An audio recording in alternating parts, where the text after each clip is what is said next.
G'day and welcome to part 20 of the little Sigma makeover. And of course, we've got another dash in front of us here. This was from Harvey, who actually made this dash up. Now, he's made it with Thomas McMillan's dash, the GE Sigma one we had. He used a lot of the bits and pieces out of that, including the tack. Now, I don't know how he did it, but the problem with the other dash, the earlier model dashes, the voltages are all different. And some of the circuitry is, even though the pinouts were the same. I don't understand how it all works. That's why Harvey's actually an instrument maker. Now, he's also upgraded the electronics in it. He's given me some bits and pieces for the XC and all this sort of other stuff. If you look on the back, it's got the newest circuitry, but it's also, he's upgraded the regulator and all sorts of things and fixed up a lot of the bits that were broken off the other one. Now, this is an incredible feat, and it's going to be more reliable and better quality than the original GH1 that I was looking for. It's also been sort of prepared for the future. Can we see a little light there? Little turbo light. So that's all been done, and I still want to thank Thomas for making this possible as well, because without the GE dash we couldn't have got this one, even though I didn't intend to change it. There was all sorts of complications with it. Even the lens, if you look at that, he has handmade. It's the different type of green, but I'm really cool with that. That's lovely. So Harvey, thanks again very much for doing that, and also thanks to Thomas for supplying all the parts. Now, I don't know what to do with these. I'm electronics trained, but I can't remember what he said they were. I've got to also get him to look at the MG's tack. Since I put an electronic ignition in the MG, the tack hasn't worked, so it needs to be upgraded. So that sort of thing is well out of my league. I don't even know how he did it, but it must have taken an awfully long time to do. He's made up the face from scratch. We didn't have the face. So it's quite incredible. I'm quite blown away. So Harvey, thank you very much again. He came over here and I felt awful because my wife yelled at me. I never gave him a cup of tea or a biscuit. He was here for a while, we were just chatting. So thanks again to Harvey and also to Thomas for supplying the parts to build this. The other thing I want to mention, I want to thank Dave Raymakers. He put me on to a guy who had a set of wheels which were the GH Sigma alloys. Now, I'm still doing the steel wheels up. Later in the year I can paint the steel wheels and use Dave Patterson's hubcaps because they were brilliant. They're that gallant look, so I'm really happy with those. So I wanted to thank Dave because he put me on to Brett, and Brett was a lovely guy. He was selling wheels and he didn't have a price on them. So I called him up and he said, 70, 80 bucks. And most people would hear that and just go for 70, that takes $70. I took 80 because he was just a really nice bloke. And I think it's the decent thing to do because it's not much money for a set of wheels. Anyway, I got there and he just gave me 20 bucks straight back. So there was $60 for 5 of the alloy wheels, which are really quite difficult to get. He also had this. This was just sitting on the floor. This was the original kind of dash cluster that I wanted. Hang on a second. And this one's been chopped up. And so it's not really usable and the circuit board's all damaged, but it has got a lot of the parts that I originally wanted. Now, I saw it on the floor and I said, how much do you want for that? And he said, nothing mate, just take it. It's very unusual to find a bloke selling stuff for minimal price. Everyone seems to want $1 million for everything now, and I think it's a really kind thing of Brett to do. So thanks, Brett, if you see this. I wish I'd had that to give to Harvey when he made that, because he wouldn't have had to build so much into it that he did, hand making all this sort of other stuff. But anyway, it's here. It's a bit of a bummer. If I had that a couple of weeks before, it would have been much easier for poor Harvey. But thanks guys very much.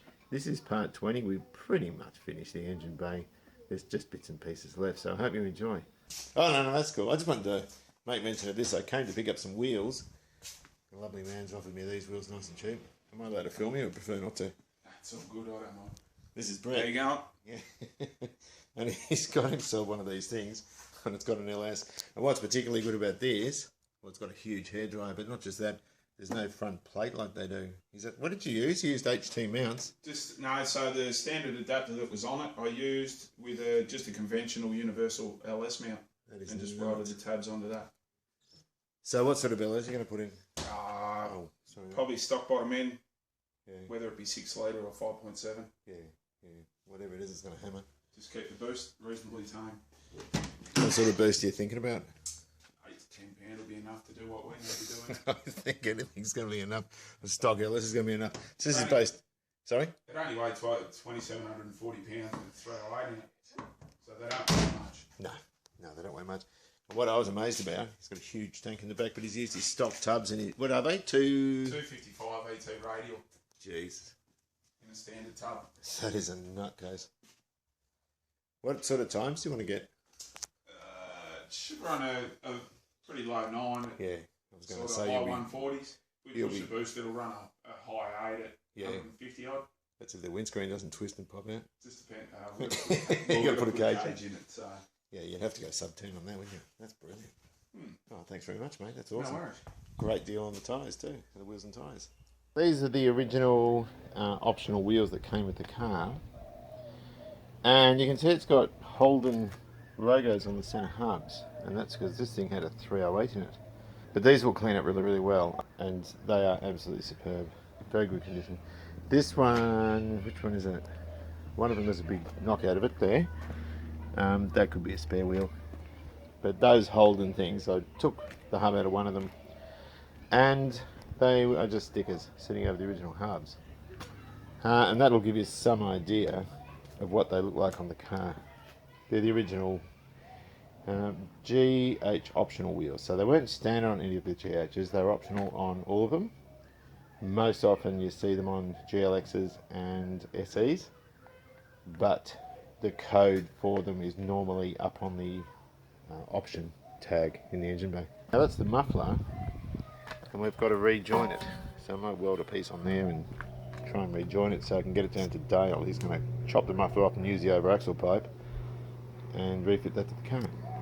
Alright, so this is where we left off yesterday before I edited the video and freaked people out with my editing skills. A couple of people have mentioned that it's easier to jack the car up to put the engine in, jack the back up. One person said the back, another one said the whole car. The reason I don't do that when I'm fitting an engine by myself is the moment you move the crane, you'll get that pendulum, the engine will sway and get that pendulum effect.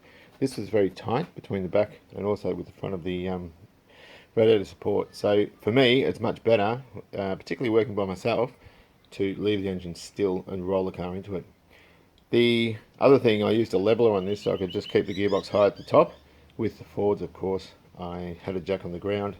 I had a jack at the back ready to jack the gearbox up, and you can just sort of bolt it in from the side. Just reach under and bolt it in from the side. It went in very, very easily. So that's the reason I don't move the crane. I move the car. It's just easier and cleaner for me. I need to talk to you about this. It's a vapor separator, and actually all the Sigmas I've had anything to do with have had them. I only know it's a vapor separator because I looked in the manual. I've never actually known what they do. But I'm having trouble with the fuel pump, and I need to get into that. But the purpose of this little thing here, uni joints, and these are the old ones that came out. Look, the amount of slack in these was very much roadworthy, but these are being replaced with Japanese Toyo bearings. I've got these in the XD and in the XW. They're not. I haven't got them in the XC because the XC doesn't even have a tail shaft. So they are. Let's open them up. They're these. These have a nipple in them, so we can shunt down some nice molly grease in there. But basically, the important thing about them is that they're the same size. The Sigma uses the same size unis at both ends of the tail shaft. I bought these through Burson because I wanted to buy quality ones and I wanted to look at them before I picked them up. Online, uni joints I'm not so sure of. When you're buying a name brand of something, unless you find the Toyo ones, it can be quite perilous sometimes. The reason these aren't, and you can be sure you're getting the right thing if you're actually standing there and you can say yes or no. The reason these fail though is that rubber seal. You can see how that snapped off. It's very brittle. Then you're going to get this, that one's quite smooth, that's alright, but you're going to get, that's raspy, you're going to get all this moisture in there which causes rusts and carries on. When they've depleted, or at least when they're not serviceable anymore, that rubber seal means they're unroadworthy. So I've just stuck it, where's the tail shaft? I've put one in this end of the tail shaft, and nice and smooth, just the way it should be, and I'll fill that up with grease. The tail shaft yoke is still in the gearbox because it's full of oil, and I've got a Jack Carpenter stick exhaust on a few other bits and pieces, so I'll do this one later. They just squeezed in on a vise, and I just knocked them in a bit further with a socket around the perimeter, and they went in without any issue at all. So good quality kit. It's worth spending money and getting the right stuff. They're quite proud of the fact it's Japanese, because their engineering is great. So it's worth getting the right stuff for something like a tail shaft, because the last thing you need is for it to break. That looks grotty. It's not. It's just a bit of CRC in there just to aid everything together. I haven't got a pneumatic one. I'm just going to use this manual one. Oh, yuck. Hang on. Let me just wipe that off. Get a rag. Good to go. And I'm just going to pack it. And you can already see 2 squirts. And it is packed. I heard it oozing out. Yes, I heard it oozing out from here. Okay, thermostat housing. We've got the obligatory Celastic. Bad boy. We don't want that. Yeah, it's pretty well had it, and I can't use it. The replacement for it is this guy here, and of course the thermostat, and that killed me because that was $70 for those two, or 60, yeah, $70.30, and very expensive. The thing that gets me about these cars, or at least these engines, is apart from the deal with the Saturn, the 1600, they're $20, you know. And the other thing is fuel pump. That's the reason I want to mention this. A brand new fuel pump for a Saturn engine is $40. Burson's quoted $280 for this one. That's just not going to happen. You can get them online. I've seen them as cheap as $85, but they have a tank return. Whoops, there, and this one doesn't. This has in and out, and the tank return is done through vapor separator and some additional porting on the accelerator pump of the carburetor. That chamber, it's got a sort of a spacer in it. This one has lots of shiny stuff there. It's been gushing out through the vent, so no good for what I want. The easiest way is to use an electric, I think. Electric pumps have their advantages where you can just have the ignition on and they prime and you're ready to go. The problem with them is though, if you have a collision, the pump keeps going. At least the MG's wired like that and I don't like it. You can take a signal off, here we go, the crank circuit. So they're operating while you're cranking, and then when the vehicle's running and you've stopped cranking, you can take a take up through a relay off the back of the alternator and wire them up that way. I'm going to give this a little bit of a clean, I'll be back. Very, very rudimentary. Now we know it pumped. The fuel pump will be in the top chamber. Check valves and all that sort of business. Or maybe underneath there. I'm going to pull this apart and have a bit of a look and see if I can see anything. The problem with this is it's a great little pump, and it's they're proven to be reliable, and they're rebuildable, but I can't get a kit for it now. I guess they just don't make them because of the basic laws of supply and demand. So I don't even know on the ones that have a fuel return if I can just take the just block it off. I don't think you can, I'm not sure.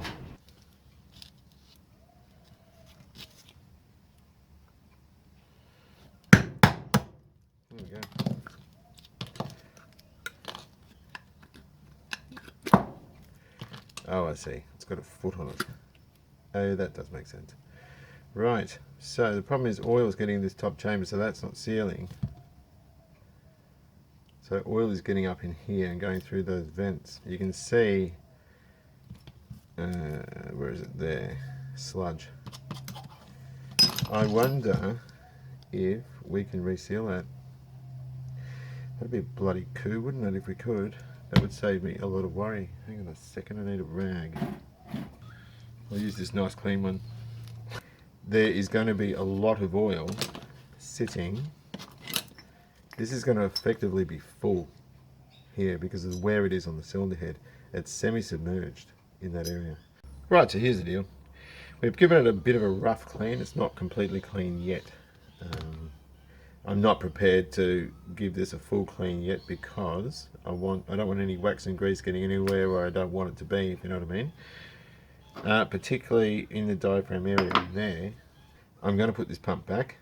I'll first see, once I've reassembled it, if it's going to pump. If that's the case, we're going to put it back for now. But the likelihood is we'll change it out for an electric one. And I think we're going to be safer doing that, because if these things fail, at best it's a bad day at the office, at worst it stops in the middle of an intersection with a bus coming towards you. So what we're going to do is today we're going to seal that with Honda Bond, which is a type of 3 bond. We're going to put it down, we're going to bolt it there and leave it upside down like that. Actually no, we won't leave it that way. Yes, we'll leave it this way overnight. And then what we can do once that's bolted down is we can reach in there with the little fork, put that in and put the roll pin back in. Well, I have put it back together, I haven't put that spring in yet. So I guess the first thing we've got to figure out is whether or not it's going to draw.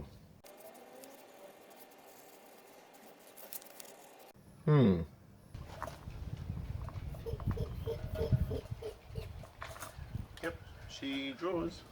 Well, despite this thing pumping, I think we're still going to replace it. The oil will be coming up through the center shaft as it's going up and down. I had a look and it's worn around the rubber, and so it's obviously seeping up that way and then crawling out here. Pardon me, I've just got to try and find something which is going to be suitable for it. I might be able to come up with something if it was fitted to another car. I'm sure they were, but I really don't know. I've just got to figure it all out. So it's a bit of a bummer, but not much we can do. We had a bit of work to do underneath the car. I'll show you what we've done. I say we, but it's always just me. So let me get down here. Right, we've got the intermediate pipe sitting there. That's the original that came off the car. Secured the earths and the cables and all that sort of business over there. That's the cross member. You can see it's unpainted under here. It's just a bit cleaner. Particularly as you see that blue line, which is my engine bay paint job. That's all I cleaned it to. Everything's sort of up here where it's supposed to be. That's your cabling, your reverse cable that goes up above, and your speedo drive and earth. And looking here, you've already seen all that stuff there. That's the clutch cable, heat shield there, and the inspection cover which we put on. It was easier doing that with the engine in the car. Looking down here, we've got that all bolted up. There's a bracket, so hang on, a bracket down there for the exhaust. The exhaust isn't particularly great looking, and you can see the reverse lights and neutral start switch loop for the manual. The neutral start switch is on the automatic. So that's all done. The issue is this power steering pump's in the way of the clutch pedal, clutch cable. Traditionally that would come loop around the front of the oil filter, but it doesn't reach. I might have routed it the wrong way if that's the case. I'll have to do that because the low pressure line is there. So it's going to make oil filter removal a pest. Once that line's on there, we're going to be sort of pulling that up and out the way. I might be able to, I guess, just leave it like that. That might be the way. I haven't tightened that up, that's just sitting there from when we put the mounts in. But the main thing is we've got all those heat shields down there. There's one in front of the engine pipe, and of course several behind it, or one behind it. So I didn't film any of this. The reason is putting engine pipes in lying on the ground doing exhaust is a bit of a pain, and if you're going to swear, that's when you're going to do it. The important thing to realise is that bolt there looks wrong too, it's a bit long, but I ran a tap through all of these captive nuts through the engine or the manifold before I fitted everything, and that way when you can pull it up and just start it running with your fingers. It's important to do that, otherwise you're going to end up having a bad day where it comes to fitting this stuff, and it's easy to cross thread. The other thing you can do, I think I mentioned in the last video, if you have balls of silicone like that, you can just literally just roll them off and they all just come off.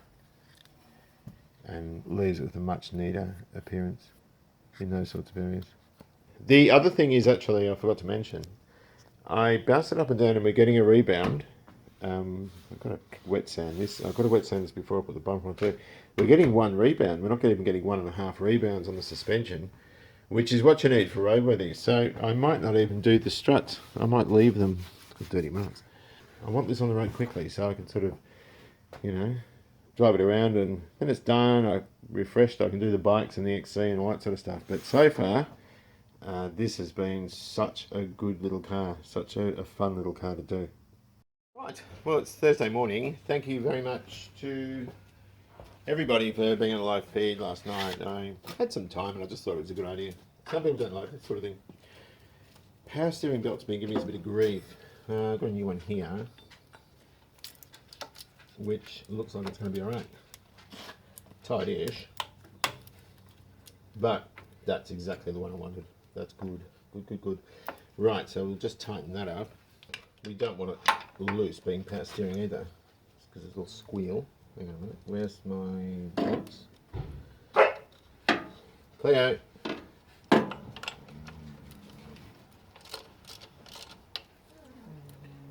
That will be alright. And of course the alternator belt, or the water pump belt. We keep all the packaging for these for the future in case we need to replace them. Just bang them in the file. Okay, so here's a fan. The clutch is knackered on it. We're going to need a new one. Oddly enough, this one looks like a refilling hole, so I might be able to fill it up with the right fluid. There should be some resistance there. I've got a new one for the XD. I bought two. Because my brother was buying one for his Mustang, it was cheap to get the three of them shipped over from the States when the dollar was a bit stronger. And one's on the XC and one's going in the XD. And there's a lot more resistance than that. I would like to see when it gets warm what it's like. This is really dirty. You don't see this bit. But the blades won't clean up with the wax and grease. So being a bit silly probably. Well, you can just wet sand him. This is just 2000. And you can see just a little bit of... It's no harder than just cleaning it with a cloth, really. And we can just get that off. It's reasonably easy to make look semi-fresh again. We just want to see it looking a bit better than it did because it's going into an engine bay that will look almost new. So it's important to me that it kind of looks a little bit better than it did. Well, that's sort of as much as I'm prepared to clean it. It's not great. It's better from the back. But I think we're going to be revisiting this thing. So in the meantime, I think we'll just put them in. Oh, it's kind of silhouetted. The radiator I've just this minute licked over the core with a rattle can. Oops. I'll clean the rest in situ.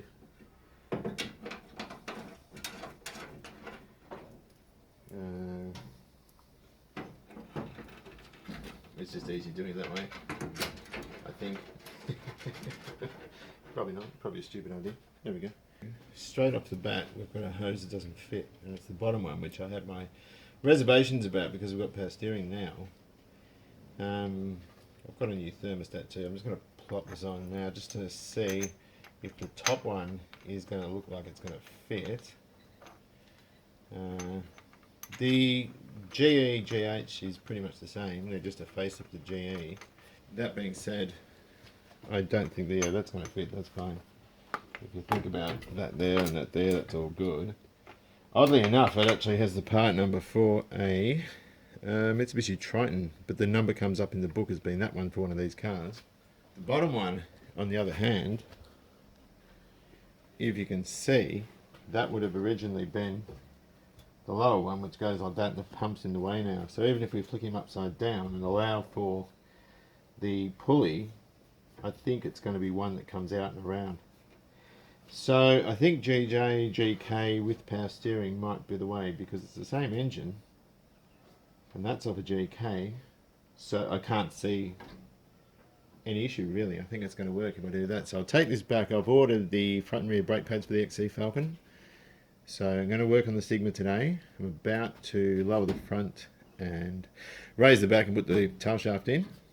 I've got to just put one more uni in and then we're finished underneath it for now. And we'll just continue. I probably should have painted that top too. What do you think? Can you see this? I think it'll be alright though. It looks okay. Right, so the thermostat housing, I'm just going to put a tiny bit of Permatex around here. There was corrosion there. This isn't working, is it? There was a bit of corrosion there. I got too much. I'm just going to dab that around there. Then wipe it over. I'm not going to put on the other. Oh, great! I'm not going to put on the other side. Just on this bit here, there was a tiny bit of corrosion, but it was negligible. The thermostat is offset for some reason. Now, this one's good. It's got a little bleeder thing there. With a lot of these things, when you buy them, they don't have that. So I always put a 2mm hole there, just so that when you're filling it up with coolant for the first time, you're not going to get a big airlock where it all drops down, or where still comes out through the radiator cap. So these are really good because eventually it'll all level out. You don't get the airlocks. So given that this thing faces that way, I'm going to put the offset down here with the idea of flow going down there. If we have it up at the side, it might not flow quite as well because it's got to come around this tight corner. So look, it's nothing really. It's just it's probably just me being anal. And we'll pop a gasket there, and then that can go there. And all it needs bolts, which are here. We'll pop the hose on, and then we can just have that sort of done and dusted and out of the way. Bought new clamps. These are horrible, these ones. So that will sit like that. I've got the right clamps. These are old ones. Shall I put that way? I thought I had these. Quantity 5, they're 8x16s, they're 125 pitch. There's 4 in there. Now, had I remembered about that, I would have used them on the battery clamp, or the battery tray, but I didn't, I forgot. And I think combined with these locks and flats, they will, we're going to drop them all, they'll fit up to the new fan shroud quite well. And here she is. I've run a tap through there. Anything powder coat I always run a tap through. That's only a 6B1. The other one had a bolt and a nut on it. Now this is off that red car that wound up at the crushers, and that's a great shame, I believe. We just have to sort of feed it around the fan. So we've saved it from becoming part of a dog food can. And a flight, and a lock and a nut. Or alternatively, just a 9-lock, I guess you could use. But oops. So that will do nicely. And once that's sort of in place on this side, it won't hit the fan. So I've got a right angle Ryco filter, which is brilliant because it's 8mm in and 8 out. This engine uses 6.5mm and 8mm union, but they're probably both 6.5, but it uses 8 as well. This is great. It sort of just fits into that clip exactly as the original one did, and we just need to cut off a relevant piece of hose to join it up, and we've just got to sort of plumb all of it like that. And I'll put a steel clamp down the bottom. This is blunt as hell, this thing, and a spring-loaded one at the top. So that will just go like that. So again, one of these ones with a longer tongue. I can never remember what they're called. Just zap that up and it's all good. And I've just connected the rest of it, and that can sit down there, and we'll just figure out the most natural route for it, and that can be later. We don't want to go too far with this. Just like that, maybe. Whoa, come back. That will probably do. So let's have a look at these fuel lines. They're a bit confusing. Light up here like that. That would probably be better, wouldn't it? I'll just put it like that. Is that going to bother you? Okay. Right, so I've got this. The light's dreadful. I'm really sorry about the light. This is the vapor separator. It sits on the inner guide over here. Can we see there? Yes, we can. Okay, we've got a red band, a green band, and a yellow one. I've cleaned them so you can see them. Now, these have been in every Sigma I've had, and I never really knew what they were.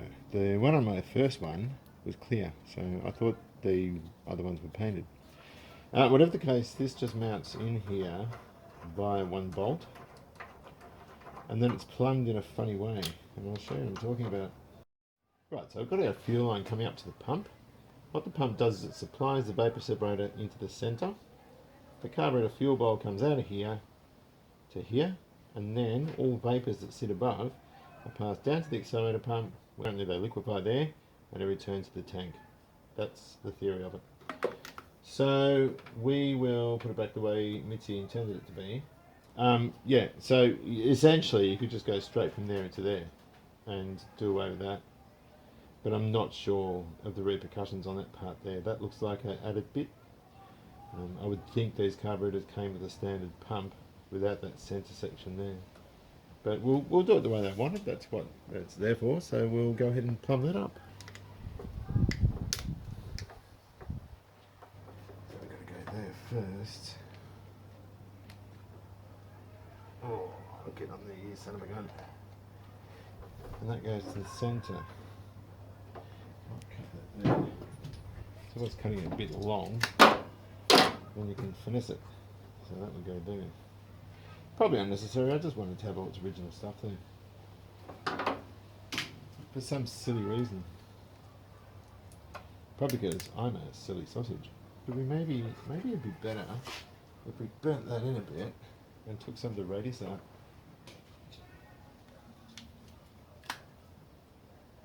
That might fit better. Yes, I think it does. That's better. A little bit less radius, hey?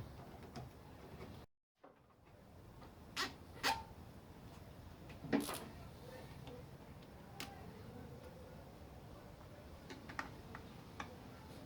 goes to the bottom.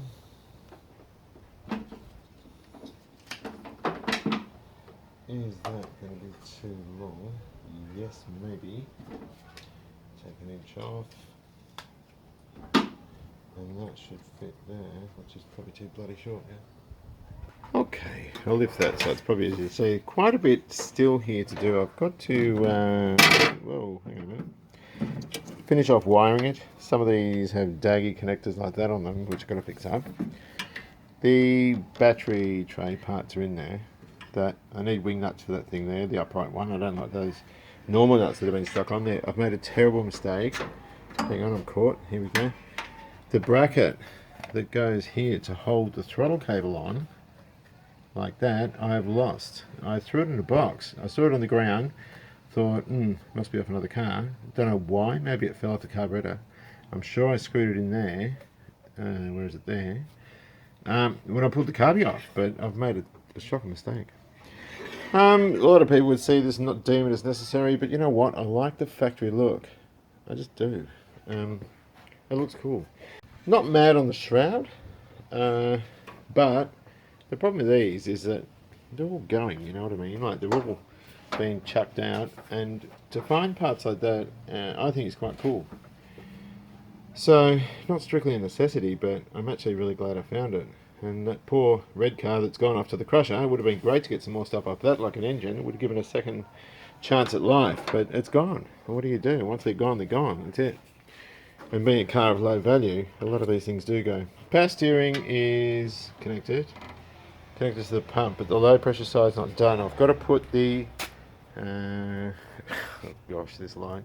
Got to put the cooler in, and it probably would have been smart putting that in before I put the shroud and the fan on. Booster I can put on tomorrow and connect that. I've connected the other side of the vacuum line to the intake manifold, and all this other stuff done. I've also got to connect up the speedo cable and all that sort of stuff to the firewall. There's some clips, and I've got to go and see Peter at New Brakes in Ringwood to get my brake lines made up. So I haven't even cut those yet, so that's about all that's left in the trailer, that and the bumper bars. I think I mentioned before I need to colour sand this guy, and then I can stick all the bumper and the face and everything with it on, and the leads, and there's a bit there still. Right, air filter, and this is the thing I painted up and didn't paint the inside because I didn't want to. And I've connected, I've got the vacuum line sort of sitting there waiting for it to sort of go on. I think the first thing, we'll put these little clips on. They were sent to the plater, as with most of the other stuff I do. Change my glasses.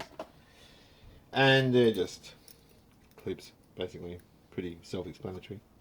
And they sit in these little guys here, and I'm just going to burn that over, get it in the hole. You can either use needle nose pliers. I was just using those before just to separate, but maybe if I just bend that over there. Actually, that's not straight. I might just do that. Get it in and then separate it, hey? What do you think? This one here. Stick him in and bend him over.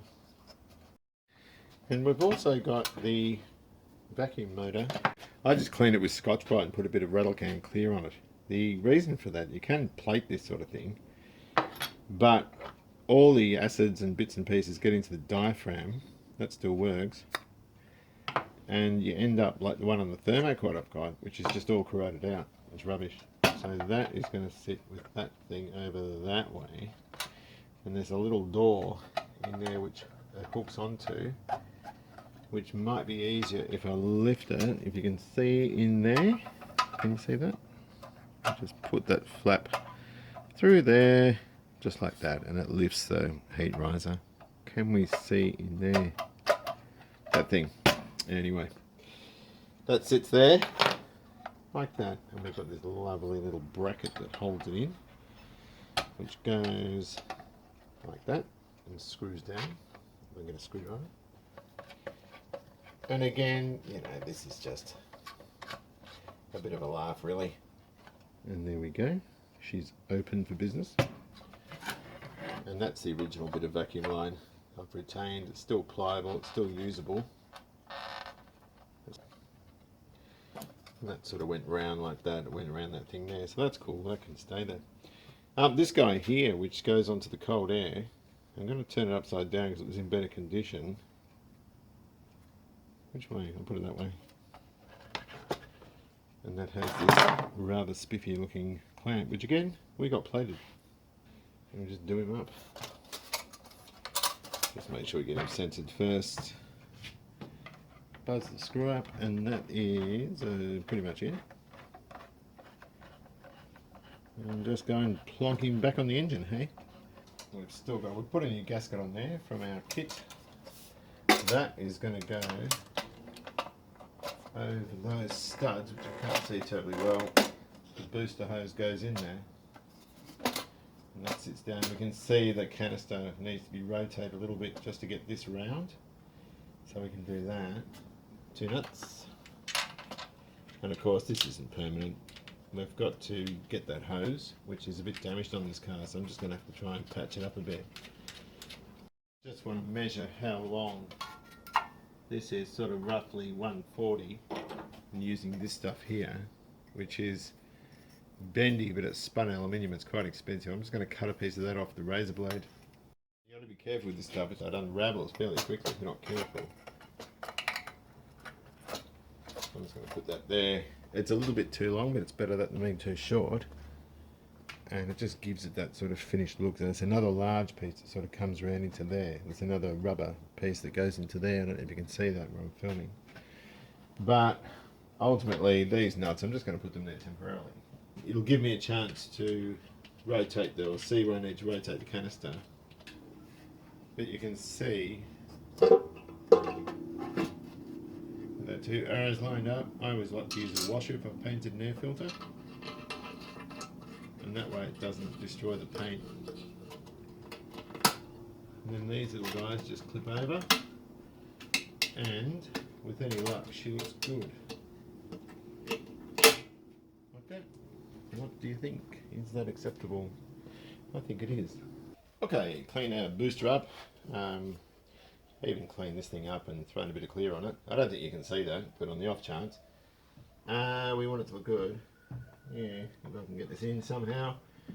I'll hook up the clutch and accelerator pedal, but I won't do the... I won't hook up the brake because I don't want the... Just a bit of masking. I don't want that pin tool coming out.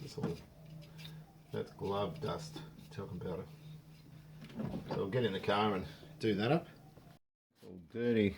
Excuse the muck. The other thing I want to speak about is this power steering column. This is the original one, which is probably, I can make a bracket to sort of go behind there. We're missing a bit of airflow there, but there will be some turbulence underneath there. I didn't originally want it at the front, but the bracketry in the engine bay is going to make it fit a little bit easier. The alternative is this new one we bought, and unless I mount it right over here somewhere, the radius on the tubes, I just don't know if that's going to be better or not. Ultimately, it would probably cool a bit better, but I'm half tempted just to go with the original one and just mount it behind there. You don't see any of this, the bumper bar goes around the front of it. And you'd be pretty unlucky to puncture that. But you know what? I might just go with this and not bother with the other. That's either a hungry bird or a bird about to get murdered. Right, let's have a look at this. I'm no better off with the fuel pump. I thought I had a win with that, and we just have to wait and see what comes about, see if I can find a diaphragm, whatever. Good news, I found that little sur there that holds on the cable. That was the bit that I was missing. I don't know why I didn't just leave it on the manifold, which would have been far more intelligent, or at least leave it on the carburetor. I think we're done. Let's just have a quick look. Oops, got to remove a bit of rubbish first. Right, so we're still going to put the power steering cooler on. I'm going to use the original one. I've changed my mind. I'm not using the one I bought. Stuck some HT leads on. These are actually really difficult to get, these things here. They break. They're off the red car from the wrecker. That one's a little bit short in there, and you can see how close they run to the fan. But I don't think it's a problem at the moment. If I'm worried about it, I'll just secure it some other way. Looks alright, doesn't it? Looks the goods. I haven't got the heaters or the heater done yet. We've got to get that pressure tested next week, and then we'll put the heater box in, provided I can find a hose for it. The speedo cable and such, they're not sorted either, because I haven't wired down here and that sort of thing. I just want to put those brake lines in. I think I mentioned that before. But it's looking fairly good, like they used to look when they were a little bit younger. Boosters in, that's all good. Power steering, did I mention I'm going to use the... Oh jeez, I think I already said that. I'm not going to go down that road again. So, in the next one, we'll put Harvey's dash in. We will... I don't know. I've got no idea. Oh, I want to wet sand these guards and put the bumpers on and the side lights and the grille.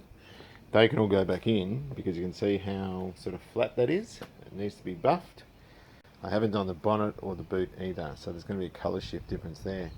I want to take the tyres off these and really take my time, sand them back, prime them, paint them, clear them. So I think that's about it. So I hope you've enjoyed this. Take good care of yourselves, enjoy your classic, and I'll see you around.